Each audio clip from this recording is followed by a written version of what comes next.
Hi friends, welcome to PSC ideas. ഇന്ന് നമ്മൾ discuss ചെയ്യുന്നത് LD ക്ലർക്ക് മുഖ്യ പരീക്ഷയുടെ സിലബസ് പ്രകാരമുള്ള പൊതുവിജ്ഞാനത്തിലെ ചരിത്രത്തിലെ കുറച്ച് കാര്യങ്ങളാണ്. എന്തൊക്കെയാണെന്ന് നോക്കാം. നമ്മൾ മെയിനായിട്ട് ഇതിൽ പറയുന്നത് ലോകം എന്ന ടോപ്പിക്കാണ്. ലോകത്തിലെ ഇംഗ്ലണ്ടിലെ മഹത്തായ വിപ്ലവം എന്ന ടോപ്പിക്കാണ് നമ്മൾ ഈ ക്ലാസ്സിലൂടെ ചർച്ച ചെയ്യുന്നത്. കുറച്ച് പോയിന്റ്സ് മാത്രം നോട്ട് ചെയ്യുക. ഇതിൽ കുറച്ച് ചോദ്യങ്ങളൊക്കെ PSC ചോദിക്കാം, കാരണം സിലബസ് പ്രകാരം വരുന്നതാണ്. അതുകൊണ്ട് എന്തൊക്കെയാണെന്ന് നോക്കാം. മധ്യകാലഘട്ടത്തിൽ ഇംഗ്ലണ്ട് ഭരിച്ച രാജവംശം പ്ലറ്റാജനന്റ്. എന്താണ്? മധ്യകാലഘട്ടത്തിൽ ഇംഗ്ലണ്ട് ഭരിച്ച രാജവംശമാണ് പ്ലറ്റാജനറ്റ്. പ്ലറ്റാജനറ്റ് രാജവംശത്തിലെ കുപ്രസിദ്ധനായ രാജാവാണ് ജോൺ രാജാവ്. എന്താണ്? പ്ലറ്റാജനറ്റ് രാജവംശത്തിലെ കുപ്രസിദ്ധനായ രാജാവാണ് ജോൺ രാജാവ്. ശതവത്സര യുദ്ധം ആരൊക്കെ തമ്മിലായിരുന്നു? ഇംഗ്ലണ്ടും ഫ്രാൻസും. ശതവത്സര യുദ്ധം ഇംഗ്ലണ്ടും ഫ്രാൻസും തമ്മിലായിരുന്നു. ശതവത്സര യുദ്ധത്തിന് ആരംഭകാലത്ത് ഇംഗ്ലണ്ട് ഭരിച്ചിരുന്നത് എഡ്വേർഡ് മൂന്നാമനാണ്. ആരാണ്? ശതവത്സര യുദ്ധത്തിന് ആരംഭകാലത്ത് ഇംഗ്ലണ്ട് ഭരിച്ചിരുന്നത് എഡ്വേർഡ് മൂന്നാമനാണ്. എന്തൊക്കെയാണ് നമ്മളിപ്പോൾ പറഞ്ഞത്? മധ്യകാലഘട്ടത്തിൽ ഇംഗ്ലണ്ട് ഭരിച്ച രാജവംശം പ്ലറ്റാജനറ്റ്. പ്ലറ്റാജനറ്റ് രാജവംശത്തിലെ കുപ്രസിദ്ധനായ രാജാവാണ് ജോൺ രാജാവ്. ശതവത്സര യുദ്ധം ആരൊക്കെ തമ്മിലായിരുന്നു? ഇംഗ്ലണ്ടും ഫ്രാൻസും. ശതവത്സര യുദ്ധത്തിന് ആരംഭകാലത്ത് ഇംഗ്ലണ്ട് ഭരിച്ചിരുന്നത് എഡ്വേർഡ് മൂന്നാമനാണ്. മധ്യകാലഘട്ടത്തിൽ ഇംഗ്ലണ്ടിൽ നടന്ന ആഭ്യന്തര കലാപമാണ് റോസ് യുദ്ധങ്ങൾ. മധ്യകാലഘട്ടത്തിൽ ഇംഗ്ലണ്ടിൽ നടന്ന ആഭ്യന്തര കലാപം ഏതാണ്? റോസ് യുദ്ധങ്ങൾ. കറുത്ത രാജകുമാരൻ എന്നറിയപ്പെടുന്ന ഇംഗ്ലീഷ് രാജകുമാരനാണ് എഡ്വേർഡ് ഓഫ് വുഡ്സ്റ്റോക്ക്. ആരാണ്? കറുത്ത രാജകുമാരൻ എന്നറിയപ്പെടുന്ന ഇംഗ്ലീഷ് രാജകുമാരനാണ് എഡ്വേർഡ് ഓഫ് വുഡ്സ്റ്റോക്ക്. മധ്യകാലഘട്ടത്തിൽ ഇംഗ്ലണ്ടിൽ നടന്ന ആഭ്യന്തര കലാപമാണ് റോസ് യുദ്ധങ്ങൾ എന്നറിയപ്പെടുന്നത്. കറുത്ത രാജകുമാരൻ എന്നറിയപ്പെട്ടിരുന്ന ഇംഗ്ലീഷ് രാജകുമാരനാണ് എഡ്വേർഡ് ഓഫ് വുഡ്സ്റ്റോക്ക്. ഇംഗ്ലണ്ടിൽ പാർലമെന്റ് സംവിധാനം ഉടലെടുത്തത് ആരുടെ കാലത്താണ്? ഹെൻറി മൂന്നാമൻ. ഹെൻറി മൂന്നാമന്റെ കാലത്താണ് ഇംഗ്ലണ്ടിൽ പാർലമെന്റ് സംവിധാനം ഉടലെടുത്തത്. 1640 മുതൽ 20 വർഷം വരെ നീണ്ടുനിന്ന പാർലമെന്റ് അറിയപ്പെടുന്നത് ലോഗ് പാർലമെന്റ് എന്നാണ്. എന്താണ് ലോഗ് പാർലമെന്റ്? 1640 മുതൽ 20 വർഷം വരെ നീണ്ടുനിന്ന പാർലമെന്റ് അറിയപ്പെടുന്നത് ലോഗ് പാർലമെന്റ് എന്നാണ്. ലോഗ് പാർലമെന്റ് നിയമം പാസാക്കിയ വർഷം 1640. 1640 ലോഗ് പാർലമെന്റ് നിയമം പാസാക്കിയ വർഷം. ലോകത്തിലെ ആദ്യ അവകാശ പത്രമാണ് മാഗ്ന കാർട്ട. ഏതാണ്? ലോകത്തിലെ ആദ്യ അവകാശ പത്രമാണ് മാഗ്ന കാർട്ട. മാഗ്ന കാർട്ട എന്ന പദം ഏതു ഭാഷയിൽ നിന്നുള്ളതാണ്? ലാറ്റിൻ ഭാഷയിൽ നിന്നുള്ളതാണ് മാഗ്ന കാർട്ട എന്ന പദം. ഏതു ഭാഷയിലാണ്? ലാറ്റിൻ ഭാഷയിൽ. മാഗ്ന കാർട്ട എന്ന വാക്കിന്റെ അർത്ഥം എന്താണ്? മഹത്തായ ഉടമ്പടി. മഹത്തായ ഉടമ്പടി എന്നാണ് മാഗ്ന കാർട്ട എന്ന വാക്കിന്റെ അർത്ഥം. മാഗ്ന കാർട്ട ഒപ്പുവെച്ചത് AD 1215 ജൂൺ 15 എന്നാണ് മാഗ്ന കാർട്ട ഒപ്പുവെച്ചത്? AD 1215 ജൂൺ 15 മാഗ്ന കാർട്ട ഒപ്പുവെച്ചത്. മാഗ്ന കാർട്ട ഒപ്പുവെച്ച സ്ഥലമാണ് റണ്ണിമീഡ് മൈതാനം. എവിടെയാണ്? റണ്ണിമീഡ് മൈതാനത്താണ് മാഗ്ന കാർട്ട ഒപ്പുവെച്ച സ്ഥലം. മാഗ്ന കാർട്ട ഒപ്പുവെച്ച രാജാവ് ആരാണ്? ജോൺ രാജാവ്. മാഗ്ന കാർട്ട ഒപ്പുവെച്ച രാജാവാണ് ജോൺ രാജാവ്. അപ്പൊ എന്തൊക്കെയാണ് പറഞ്ഞത്? മാഗ്ന കാർട്ട ഒപ്പുവെച്ചത് AD 1215 ജൂൺ 15. മാഗ്ന കാർട്ട ഒപ്പുവെച്ച സ്ഥലം റണ്ണിമീഡ് മൈതാനം. മാഗ്ന കാർട്ട ഒപ്പുവെച്ച രാജാവ് ജോൺ രാജാവ്.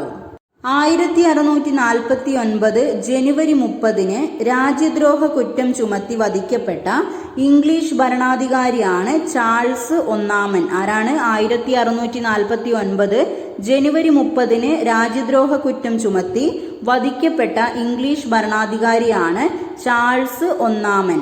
1649 മുതൽ 1660 വരെയുള്ള കാലഘട്ടം ബ്രിട്ടീഷ് ചരിത്രത്തിൽ അറിയപ്പെടുന്നത് കോമൺവെൽത്ത് കാലഘട്ടം എന്നാണ്. എന്താണ്? കോമൺവെൽത്ത് കാലഘട്ടം എന്നാണ്. 1649 മുതൽ 1660 വരെയുള്ള കാലഘട്ടം ബ്രിട്ടീഷ് ചരിത്രത്തിൽ അറിയപ്പെടുന്നത് എന്തായിരുന്നു? കോമൺവെൽത്ത് കാലഘട്ടം. ലോകത്തിലെ ആദ്യ പ്രധാനമന്ത്രി റോബർട്ട് പോളാണ് ലോകത്തിലെ ആദ്യ പ്രധാനമന്ത്രി. ക്യാബിനറ്റ് സമ്പ്രദായം കൊണ്ടുവന്ന ഭരണാധികാരിയാണ് റോബർട്ട് പോള്. ക്യാബിനറ്റ് സമ്പ്രദായം കൊണ്ടുവന്ന ഭരണാധികാരി ആരാണ്? Robert Walpole. ലോകത്തിലെ ആദ്യ പ്രധാനമന്ത്രി റോബർട്ട് പോള്. ക്യാബിനറ്റ് സമ്പ്രദായം കൊണ്ടുവന്ന ഭരണാധികാരിയാണ് റോബർട്ട് പോള്. ചാൾസ് ഒന്നാമന്റെ മരണത്തെ തുടർന്ന് അധികാരത്തിൽ വന്ന ജനാധിപത്യവാദിയാണ് ഒലിവർ ക്രോംവെൽ. ആരാണ്? ചാൾസ് ഒന്നിന്റെ മരണത്തെ തുടർന്ന് അധികാരത്തിൽ വന്ന ജനാധിപത്യവാദിയാണ് ഒലിവർ ക്രോംവെൽ.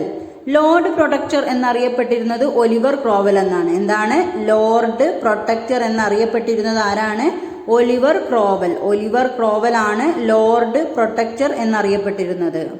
1688 മുതൽ 1689 വരെയുള്ള കാലത്ത് ഇംഗ്ലണ്ടിലെ രാജാവിന്റെ ഏകാധിപത്യ ഭരണം അവസാനിപ്പിക്കുകയും പാർലമെന്റിന്റെ അധികാരങ്ങൾ വർദ്ധിപ്പിക്കാൻ കാരണമാവുകയും ചെയ്ത വിപ്ലവമാണ് രക്തഹരിത വിപ്ലവം. എന്താണ് രക്തഹരിത വിപ്ലവം എന്ന് പറഞ്ഞാൽ 1688 ടു 1689 കാലത്ത് ഇംഗ്ലണ്ടിലെ രാജാവിന്റെ ഏകാധിപത്യ ഭരണം അവസാനിപ്പിക്കുകയും പാർലമെന്റിന്റെ അധികാരങ്ങൾ വർദ്ധിപ്പിക്കാൻ കാരണമാവുകയും ചെയ്ത വിപ്ലവമാണ് രക്തരഹിത വിപ്ലവം എന്നറിയപ്പെടുന്നത്.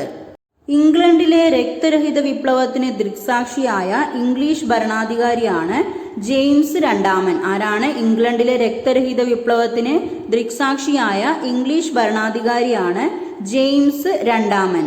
ഇംഗ്ലണ്ടിലെ മഹത്തായ വിപ്ലവത്തെ തുടർന്ന് സ്ഥാനഭ്രഷ്ടനാക്കപ്പെട്ട രാജാവാണ് ജെയിംസ് രണ്ടാമൻ. ഇംഗ്ലണ്ടിലെ മഹത്തായ വിപ്ലവത്തെ തുടർന്ന് സ്ഥാനഭ്രഷ്ടനാക്കപ്പെട്ട രാജാവാണ് ജെയിംസ് രണ്ടാമൻ. രക്തരഹിത വിപ്ലവത്തിന്റെ മറ്റൊരു പേരാണ് മഹത്തായ വിപ്ലവം. രക്തരഹിത വിപ്ലവത്തിന്റെ മറ്റൊരു പേരാണ് മഹത്തായ വിപ്ലവം എന്നറിയപ്പെടുന്നത്. പാർലമെന്റ് അവകാശ നിയമം പാസാക്കിയ വർഷമാണ് AD 1689. പാർലമെന്റ് അവകാശ നിയമം പാസാക്കിയ വർഷം ഏതാണ്? AD 1689. ഇംഗ്ലണ്ടിൽ ഒന്നാം പാർലമെന്റ് പരിഷ്കരണം നടന്നത് 1832 ഇംഗ്ലണ്ടിൽ ഒന്നാം പാർലമെന്റ് പരിഷ്കരണം നടന്നതെന്നാണ് 1832. ഇംഗ്ലണ്ടിൽ രണ്ടാം പാർലമെന്റ് പരിഷ്കരണം നടന്നത് 1867. രണ്ടാം പാർലമെന്റ് പരിഷ്കരണം നടന്നത് എന്നാണ്? ഇംഗ്ലണ്ടിൽ 1867. മൂന്നാം പാർലമെന്റ് പരിഷ്കരണം നടന്നത് എന്നാണ്? 1884. മൂന്നാം പാർലമെന്റ് പരിഷ്കരണം നടന്നത് 1884.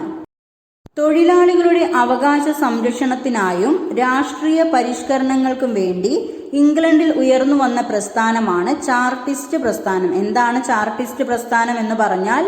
തൊഴിലാളികളുടെ അവകാശ സംരക്ഷണത്തിനായും രാഷ്ട്രീയ പരിഷ്കരണങ്ങൾക്കും വേണ്ടി ഇംഗ്ലണ്ടിൽ ഉയർന്നു വന്ന പ്രസ്ഥാനമാണ് ചാർട്ടിസ്റ്റ് പ്രസ്ഥാനം എന്നറിയപ്പെടുന്നത്. 1922 കിഴക്കൻ അയർലൻഡിലെ 26 പ്രവിശ്യകളെ ഉൾപ്പെടുത്തി രൂപീകരിച്ച സ്റ്റേറ്റ് ആണ് ഐറിഷ് ഫ്രീ സ്റ്റേറ്റ്. എന്താണ് ഐറിഷ് ഫ്രീ സ്റ്റേറ്റ് എന്ന് പറഞ്ഞാൽ? 1922 കിഴക്കൻ അയർലൻഡിലെ 26 പ്രവിശ്യകളെ ഉൾപ്പെടുത്തി രൂപീകരിച്ച സ്റ്റേറ്റ് ആണ് ഐറിഷ് ഫ്രീ സ്റ്റേറ്റ് എന്ന് പറയുന്നത്. യൂറോപ്പിൽ ആകമാനം ശാസ്ത്ര സാങ്കേതിക രംഗത്ത് നിരവധി കണ്ടുപിടുത്തങ്ങൾ ഉണ്ടായ നൂറ്റാണ്ടാണ് 18ാം നൂറ്റാണ്ട്. യൂറോപ്പിൽ ആകമാനം ശാസ്ത്ര സാങ്കേതിക രംഗത്ത് നിരവധി കണ്ടുപിടുത്തങ്ങൾ ഉണ്ടായ നൂറ്റാണ്ടാണ് 18ാം നൂറ്റാണ്ട്. ഉൽപാദന വിതരണ രംഗങ്ങളിൽ ഉണ്ടായ മാറ്റങ്ങൾ അറിയപ്പെടുന്നതാണ് വ്യാവസായിക വിപ്ലവം. എന്താണ് വ്യാവസായിക വിപ്ലവം? ഉൽപാദന വിതരണ രംഗങ്ങളിൽ ഉണ്ടായ മാറ്റങ്ങൾ അറിയപ്പെടുന്നതാണ് വ്യാവസായിക വിപ്ലവം. കാർഷിക വ്യാവസായിക വിപ്ലവങ്ങൾക്ക് തുടക്കം കുറിച്ച രാജ്യമാണ് ഇംഗ്ലണ്ട്. കാർഷിക വ്യാവസായിക വിപ്ലവങ്ങൾക്ക് തുടക്കം കുറിച്ച രാജ്യം ഏതാണ്? ഇംഗ്ലണ്ടാണ്. വസ്ത്രനിർമ്മാണ രംഗത്ത് ആദ്യമായി കണ്ടുപിടിച്ച യന്ത്രമാണ് ഫ്ലൈയിങ് ഷട്ടിൽ. എന്താണ്? വസ്ത്രനിർമ്മാണ രംഗത്ത് ആദ്യമായി കണ്ടുപിടിച്ച യന്ത്രം ഏതാണ്? ഫ്ലൈയിങ് ഷട്ടിൽ എന്നറിയപ്പെടുന്നത്. യന്ത്രങ്ങളുടെ വരവോടെ ആവശ്യം വർദ്ധിച്ച ലോഹമാണ് ഇരുമ്പ്. ഏതാണ്? ഇരുമ്പ്. ലാഭം ലക്ഷ്യമാക്കി ഉൽപാദനവും വിതരണവും സ്വകാര്യ വ്യക്തികൾ നിയന്ത്രിച്ചിരുന്ന സമ്പദ് വ്യവസ്ഥ അറിയപ്പെട്ടത് മുതലാളിത്തം എന്നാണ്. എന്താണ്? ലാഭം ലക്ഷ്യമാക്കി ഉൽപാദനവും വിതരണവും സ്വകാര്യ വ്യക്തികൾ നിയന്ത്രിച്ചിരുന്ന സമ്പദ് വ്യവസ്ഥ അറിയപ്പെട്ടത് മുതലാളിത്തം എന്നാണ്. വ്യവസായങ്ങൾക്ക് ആവശ്യമായ അസംസ്കൃത വസ്തുക്കൾ ഏതൊക്കെയായിരുന്നു? കൽക്കരി, ഇരുമ്പ്. കൽക്കരി, ഇരുമ്പുമാണ് വ്യവസായങ്ങൾക്ക് ആവശ്യമായ അസംസ്കൃത വസ്തുക്കൾ. കൽക്കരിയുടെയും ഇരുമ്പിന്റെയും നിക്ഷേപം കൊണ്ട് സമ്പന്നമായ നാടാണ് ഇംഗ്ലണ്ട്. കൽക്കരിയുടെയും ഇരുമ്പിന്റെയും നിക്ഷേപം കൊണ്ട് സമ്പന്നമായ നാട് ഏതാണ്? ഇംഗ്ലണ്ട്. ഇംഗ്ലണ്ടിലെ സുസ്ഥിരമായ ഭരണകൂടം അറിയപ്പെട്ടിരുന്നത് പാർലമെന്റ് എന്താണ്? ഇംഗ്ലണ്ടിലെ സുസ്ഥിരമായ ഭരണകൂടം അറിയപ്പെട്ടിരുന്നത് എന്താണ്? പാർലമെന്റ് എന്നാണ്. തുടർച്ചയായ പ്രവർത്തനങ്ങൾക്ക് യാതൊരു തടസ്സവും വരാതെ തൊഴിലാളികളെ ലഭ്യമാക്കാൻ നിലവിൽ വന്ന സമ്പ്രദായമാണ് ഷിഫ്റ്റ് സമ്പ്രദായം. എന്താണ് ഷിഫ്റ്റ് സമ്പ്രദായം എന്ന് പറഞ്ഞാൽ? തുടർച്ചയായ പ്രവർത്തനങ്ങൾക്ക് യാതൊരു തടസ്സവും വരാതെ തൊഴിലാളികളെ ലഭ്യമാക്കാൻ നിലവിൽ വന്ന സമ്പ്രദായമാണ് ഷിഫ്റ്റ് സമ്പ്രദായം എന്നറിയപ്പെടുന്നത്. 19-ാം നൂറ്റാണ്ടിന്റെ ആരംഭത്തിൽ ഉപരിതലം ഉറപ്പുള്ള കൽക്കഷണങ്ങളും ചെളിയും ഉപയോഗിച്ച് റോഡുകൾ നിർമ്മിച്ച ആളാണ് ജോൺ മക്കാഡം. ആരാണ്? ജോൺ മക്കാഡമാണ് 19-ാം നൂറ്റാണ്ടിന്റെ ആരംഭത്തിൽ ഉപരിതലം ഉറപ്പുള്ള കൽക്കഷണങ്ങളും ചെളിയും ഉപയോഗിച്ച് റോഡുകൾ നിർമ്മിച്ചത്. ആരായിരുന്നു? ജോൺ മക്കാഡം. ആവി എഞ്ചിൻ ഉപയോഗിച്ചുള്ള ആദ്യത്തെ തീവണ്ടി കണ്ടുപിടിച്ച ആളാണ് ജോർജ് സ്റ്റീവൻസൺ. ജോർജ് സ്റ്റീവൻസൺ ആണ് ആവി എഞ്ചിൻ ഉപയോഗിച്ചുള്ള ആദ്യത്തെ തീവണ്ടി കണ്ടുപിടിച്ചത്. ആരാണ്? George Stephenson. വാർത്താവിനിമയ രംഗത്ത് പുതുചലനങ്ങൾ സൃഷ്ടിച്ച കണ്ടുപിടുത്തമാണ് കമ്പി തപാലിന്റെ കണ്ടുപിടുത്തം. എന്താണ്? വാർത്താവിനിമയ രംഗത്ത് പുതുചലനങ്ങൾ സൃഷ്ടിച്ച കണ്ടുപിടുത്തമാണ് കമ്പി തപാലിന്റെ കണ്ടുപിടുത്തം. ലണ്ടനിൽ വ്യവസായ പ്രദർശനം സംഘടിപ്പിച്ച വർഷമാണ് 1851. ലണ്ടനിൽ വ്യവസായ പ്രദർശനം സംഘടിപ്പിച്ച വർഷം 1851. ലണ്ടനിൽ വ്യവസായ പ്രദർശനം സംഘടിപ്പിച്ച രാജാവാണ് വിക്ടോറിയ. ആരാണ്? വിക്ടോറിയ രാജാവാണ് ലണ്ടനിൽ വ്യവസായ പ്രദർശനം സംഘടിപ്പിച്ച രാജാവ്. ഇത്രയും കാര്യങ്ങളാണ് ഇംഗ്ലണ്ടിലെ മഹത്തായ വിപ്ലവത്തെക്കുറിച്ച് നമുക്ക് പറയാനുള്ളത്. അടുത്ത ടോപ്പിക്കുമായിട്ട് നെക്സ്റ്റ് ക്ലാസ്സിൽ കാണാം.